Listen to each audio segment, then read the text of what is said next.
বিড়ালটি তার ক্ষেতে লাঙল চাষ করছিল, কারণ সেখানে উনি ভুট্টা লাগাবে। অনেকক্ষণ চাষ করার পর যখন চাষ হয়ে যায়, তারপর বিড়ালটি অনেক খুশি হয়।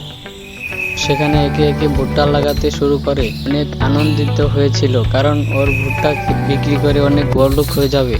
তারপর ভুট্টা লাগানো শেষ হয়ে যায়। এবার ও খুশি মনে বাড়ি চলে যায়, কিন্তু পরের দিন এসে দেখে সব ভুট্টা মরে গেছে, কারণ সেখানে 2 মাস ধরে কোনো বৃষ্টি হচ্ছিল না। বিড়ালটি আকাশের দিকে তাকিয়ে থাকে আর বৃষ্টির অপেক্ষা করে।